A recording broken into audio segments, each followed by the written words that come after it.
nosotros estamos preparándonos para recibir a nuestro primer invitado de la mañana. Óigame, una experiencia maravillosa recibirlo y que esté con nosotros en la mañana de hoy, como siempre. El pastor Abner Meléndez junto a su esposa Leilani Acevedo son los pastores generales de la iglesia Discípulos de Cristo en el barrio Amelia de Guaynabo. Aparte de eso, son mis amigos. Aparte obviamente de amigos míos, de mi esposa, de mi familia. Son gente que Dios los usa de manera increíble. De verdad que somos bendecidos por tenerlos en nuestras vidas. Con este fuerte aplauso, óigame, y luego de algunos días que no nos veíamos por el problema de la luz, pero ya está con nosotros. Óigame, qué bendición, el pastor Abner Meléndez, le recibimos. Este aplauso, pastor, la paz de Dios sea contigo, hermano mío. Bendiciones, pastor Samidei. Y Dios bendiga a todos los hermanos y hermanas de Terto Hablemos. Qué grato poder estar aquí en la edición 304, ¿verdad? 304, pastor, así es. De mentoría, de cuidado pastoral, de orientación. Qué bendición poder estar nuevamente, como decías ahorita, en vivo. No es lo mismo ver estos episodios grabados, siempre, ¿verdad? Nutren, pero esta interacción es tan enriquecedora que creemos en Terto Hablemos y este proyecto de Dios lindo para la pastoral. Así que saludos a todos y me uno a todos los hermanos, pastores, pastoras, pastor Samidei, que te están felicitando a ti, a Mari, por esta nueva temporada ministerial.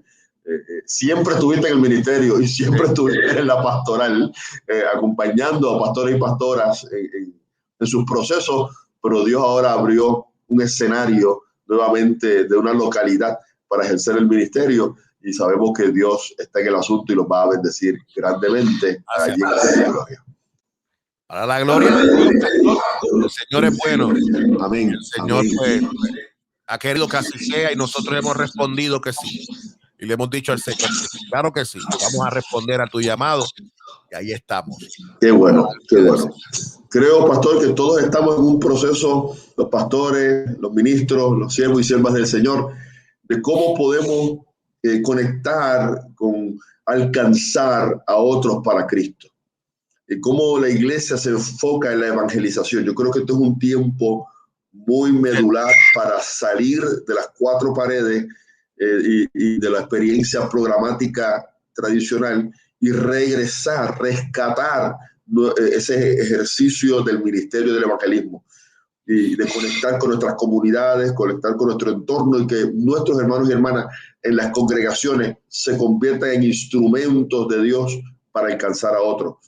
Me gusta la frase de un escritor de principios del siglo XX, donde nos plantea el desafío que tenemos, y de eso quiero hablar en esta sección, en esta mañana, del desafío de cómo poder ser instrumentos de Dios para aquellas personas que necesitan del evangelio. En la evangelización quiero hablar. Mira este pensamiento, lo que dice: desde que los hombres han dejado de creer en Dios, esto lo escribió Chesterton, desde que los hombres han dejado de creer en Dios, no es que no crean en nada, creen en todo. Desde que los hombres no han dejado de creer en Dios, no es que no creen en nada, creen en todo. Vivimos hoy en día con el tema de la espiritualidad, pero no necesariamente una espiritualidad cristiana.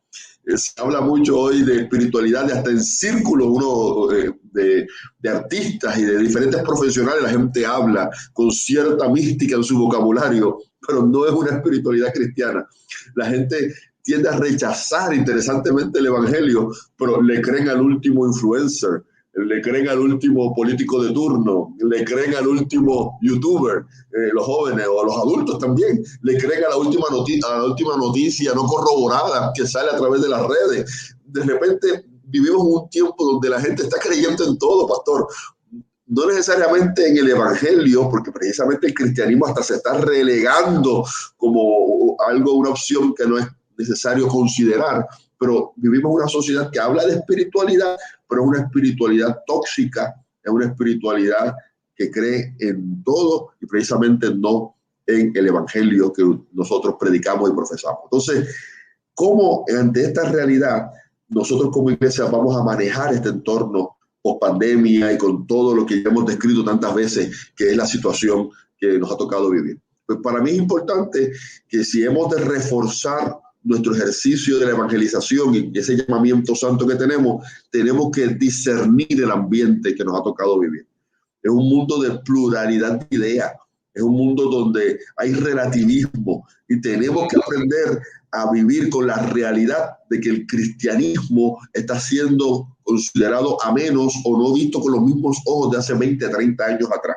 No digo esto para que nos deprimamos hoy en la mañana, sino para que simplemente estemos conscientes de que nos ha tocado ejercer la tarea en un mundo donde hay dos fuerzas que están operando. El mundo académico ha intentado dar respuesta a través de filosofías y argumentos sobre ciertas creencias, posturas, lo hemos visto a través de todo el tema del género y otros tantos tópicos. Así que el mundo académico ha querido llenar ese vacío de conocimiento que la gente tiene. Por otro lado, el mundo artístico ha querido llenar con pasiones y con la efervescencia también el vacío que la gente tiene. Y en medio de ese mundo de lo académico y lo pasional, lo académico no necesariamente bien orientado, sino con agendas particulares, y lo pasional, que es la vida descontrolada y de los sentimientos, en ese ambiente la iglesia está llamada a ser relevante, estamos llamados a ser pertinentes, pero tenemos que conocer y no tenerle miedo al ambiente que nos ha tocado vivir, un ambiente donde la gente tiene preguntas que a veces incomodan, preguntas que a veces vienen cargadas de un peso de hostilidad. Y como iglesia no podemos responder con ira a esas preguntas. Tenemos que tener la capacidad de decir, Señor, ilumínanos, porque es un ambiente donde nuestros jóvenes están saturados de información y ya van al templo con ideas preconcebidas, no necesariamente saludables y edificantes, pero ya van con mucha información a través de las redes y los adultos también, de información que los carga. Conocer nuestra realidad nos va a permitir ser un pueblo estratégico, prudente y en la unción del Espíritu Santo alcanzar a otros para Cristo. Vivimos en este tiempo y en este ambiente donde ya la gente no necesariamente dice amén porque el pastor lo dice o amén porque desde el púlpito se enseña. Entonces, en ese escenario, lo primero que yo veo es, aquí tengo mis notas, conocer el ambiente.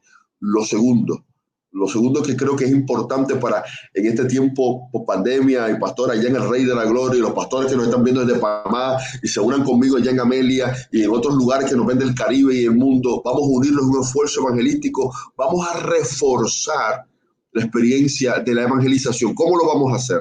Lo vamos a reforzar llevando a la gente a que le diga sí a Cristo, pero también sí a la iglesia. Sí a Cristo y sí a la iglesia. ¿A qué me refiero? No es solamente que tengamos una lista de gente que digo acepto a Cristo y al fin y al cabo, al final del año yo rindo un informe a mi denominación, a mi hermandad, diciéndole, se me convirtieron 5, 10, 15. No, es cómo logramos a través del discipulado que la gente se conecte con la iglesia. El asunto no es que la gente diga sí en un culto, sino que logren vivir en comunidad y logren integrarse a la experiencia formativa que es la vida de fe. Yo estoy trabajando este tema en la iglesia, pastor, invitando a la congregación allí en Amelia, de que seamos un pueblo donde la gente le diga sí a Cristo como Salvador, como Señor de su vida y entienda ese mensaje, pero luego la necesidad imperiosa de que se conecten con el cuerpo para crecer en comunidad. Nos ha pasado, y creo que los compañeros pastores pueden testificar, de cuánta gente bautizamos y de repente a los 4, 5, 6 meses no los vemos más en la iglesia. Una de las razones puede ser que no se conectaron o no entendieron la importancia, el proceso de vivir en comunidad, de establecer relaciones saludables que enriquezcan, de relaciones que los puedan mentorear en el camino, de las disciplinas espirituales que son para enriquecimiento, de la no comprensión de esa vida en comunidad, hace que muchas personas, luego de decir que sí, se desconectan de la iglesia. Mira, pastor, permíteme reaccionar porque me parece que lo que estás presentando es poderoso. Gloria a Dios. Es poderoso. Lo primero es que esa mirada holística y esa mirada al contexto, ciertamente es sumamente importante que se pueda dar. Esa mirada contextual, esa mirada donde podamos discernir, ¿verdad?, cómo está nuestro lugar, nuestra comunidad, el mundo, Puerto Rico, y ante esa mirada ciertamente poder decirle a la gente, pues vamos, tenemos que hacer este trabajo, adiestrar a nuestra gente. Y me gustó eso que dijiste y todo lo que has dicho me parece genial, pero hablaste de algo bien importante, que le estás enseñando a la iglesia eso. Si hay algo que yo creo que ha sido un handicap en la iglesia, ha sido el que hemos dejado a un lado ese elemento educacional, ese elemento donde el pastor se convierte en el instructor, el que instruye, el que disciplina, el que lleva esas herramientas, el que provoca ese elemento de mentoría. Y me parece que eso es importante. De alguna manera, en mi apreciación, hemos pensado que simplemente con el que el pastor tenga una palabra de predicación, nosotros podemos suplir ese elemento educativo. Y yo pienso que el pastor debe mirar esto y la pastora un poco más allá, en separar espacios y tiempos con nuestros líderes y expresarles, hablarles sobre esto, llevarlos a unas escuelas específicas, en este caso de evangelismo, y presentarles cómo nosotros vamos a hacer este proyecto de evangelismo juntos en comunidad, y cómo la gente que entre y diga que sí a Cristo, también en esas clases y en esos adiestramientos, la gente pueda sentir que conecta con la iglesia, porque hay una gente que ya fue previamente adiestrada para provocar que de alguna manera ese contacto se diera con la iglesia. Cierro diciendo esto, pastor. Yo estoy leyendo un libro para parte de mis clases, que el libro está bastante reciente, y el libro lo que está presentando es lo siguiente, y está hablando de los jóvenes. Y está diciendo por qué perdemos tantos jóvenes. Y una de las cosas que dice el libro es porque no se sienten conectados con su iglesia local. Y me parece que lo que está presentando es dato específico y muy real en términos de esa realidad. Pues tenemos que provocar que la gente que conozca a Cristo, ciertamente, pero que también pueda conectar en la comunidad. Me parece que eso es poderoso. Pastor, no podemos tenerle miedo a las preguntas que traigan nuestros jóvenes y la gente en nuestras iglesias. Cuando una persona llega nueva a la iglesia, le es confuso el escenario que ve. Porque no entiende por qué levantamos las manos, esa es la tradición, por qué alabamos en voz alta, por qué invitamos a decir ciertas cosas, no entiende ciertas dinámicas de la experiencia litúrgica. Entonces, una iglesia que se deje educar, como bien han mencionado, va a poder proveerle a esa visita un escenario no amenazante, sino también de educación para él, para que pueda conectarse con el entorno y pueda entender la dinámica de ese lugar. Nosotros a veces, como estamos ya acostumbrados en la iglesia, contamos testimonios partiendo de la premisa que todos los que están allí están conociendo el lenguaje. No necesariamente.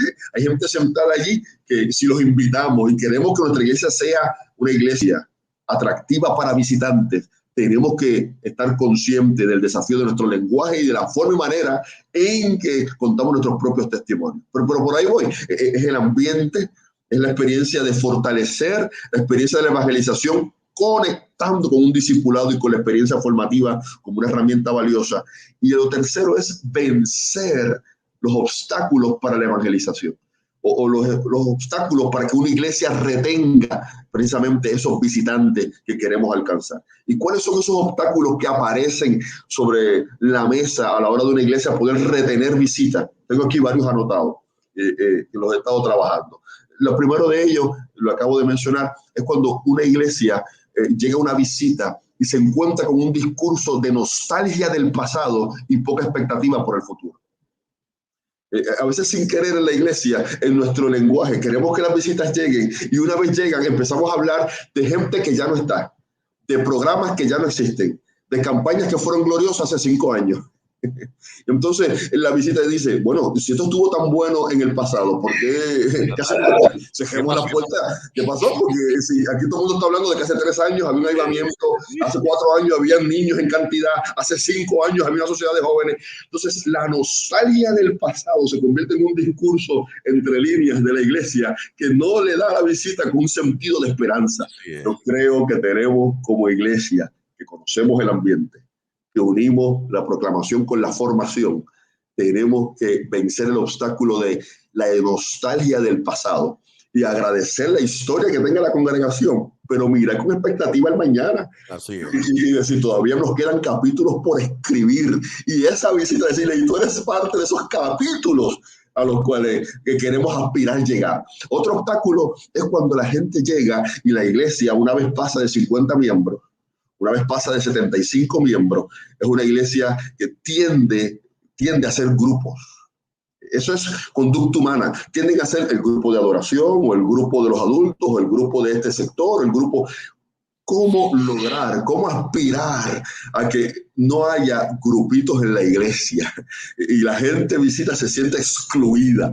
Porque en ocasiones, sin querer queriendo, los hermanos decimos, saluda que está a su lado, y saludamos a los mismos que conocemos y con los que vamos a almorzar después del culto. Esa visita debe sentirse aceptada, debe verse que ella llegó y se le estaba esperando. Otro obstáculo es la estructura, la planta física. Yo tengo un proceso de reparación y de mantenimiento en la iglesia porque tenemos que estar conscientes de que nuestra estructura física manda un mensaje. Manda un mensaje de descuido si el hogar está mal atendido y decimos, Señor, mándanos almas, y el granero, ¿lo estás cuidando?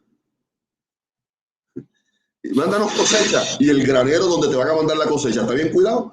Los baños están limpios, el nursery está limpio. Las bancas están en su sitio. Señor, mándanos cosecha, y el granero, ¿lo tienes bien atendido?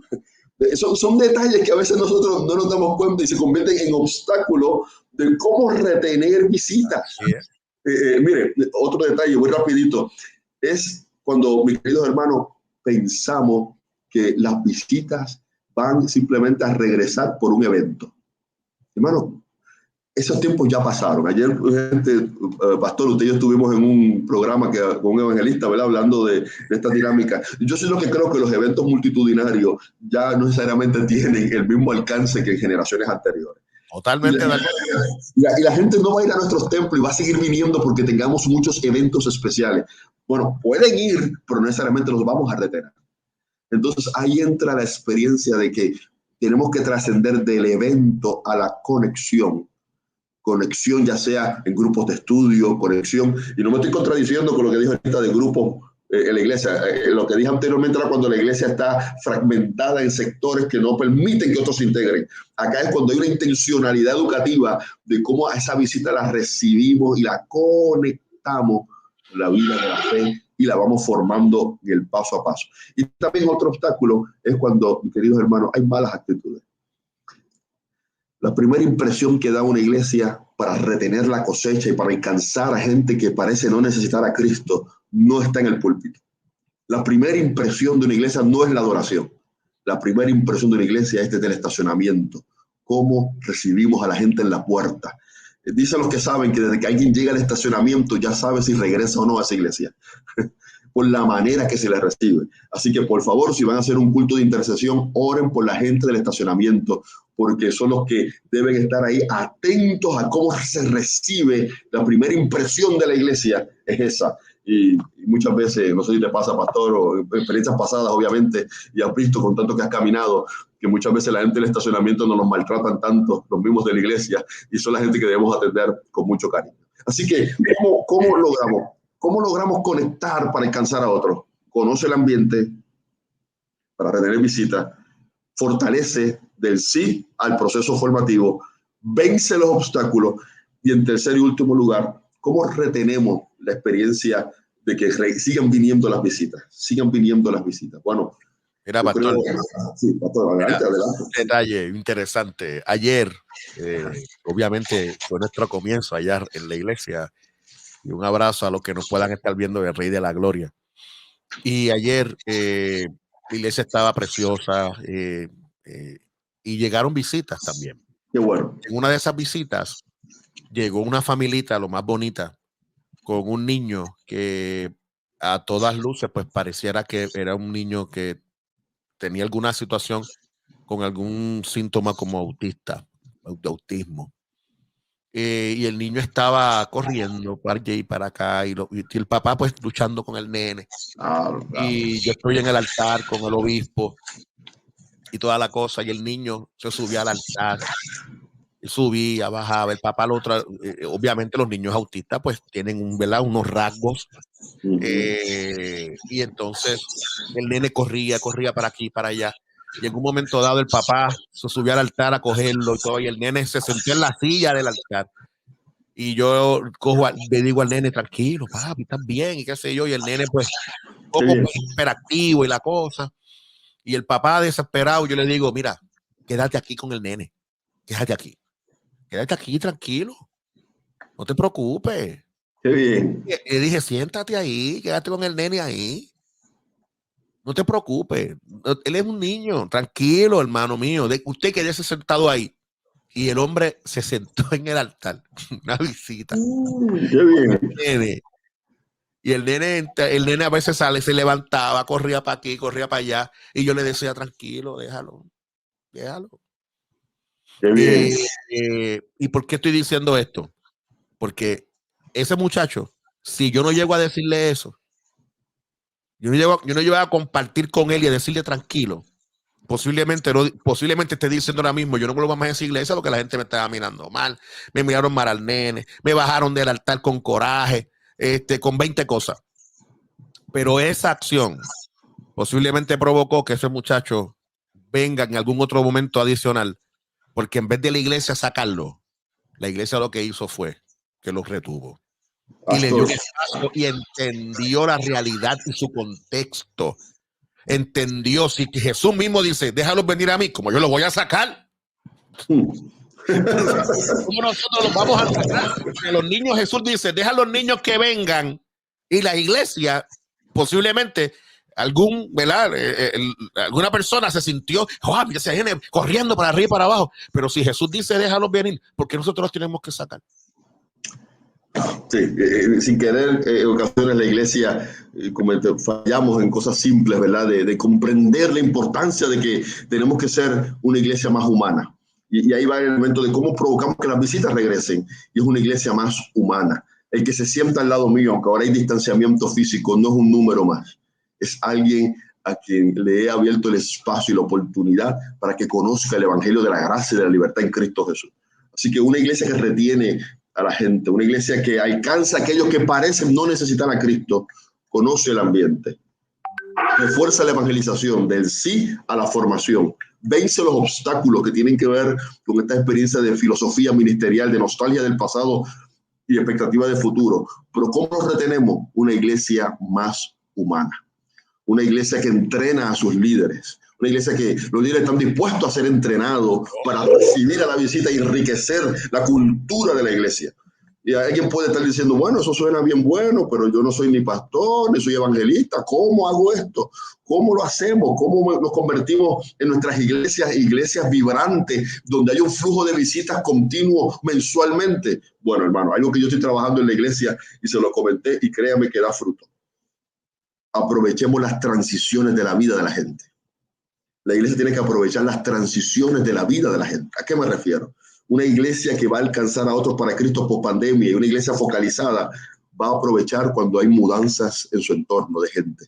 Hay gente que se está mudando de la ciudad para el campo, del campo para la ciudad, y la iglesia va a ayudar, es decir, ese hermano de la iglesia va a tener siempre información en su casa, y cuando identifique que alguien en su comunidad se mudó, Dios te bendiga en la iglesia. Mira, tenemos una programa para matrimonio, tenemos experiencias que queremos invitarte para la niñez, a la gente que se muda en nuestro entorno.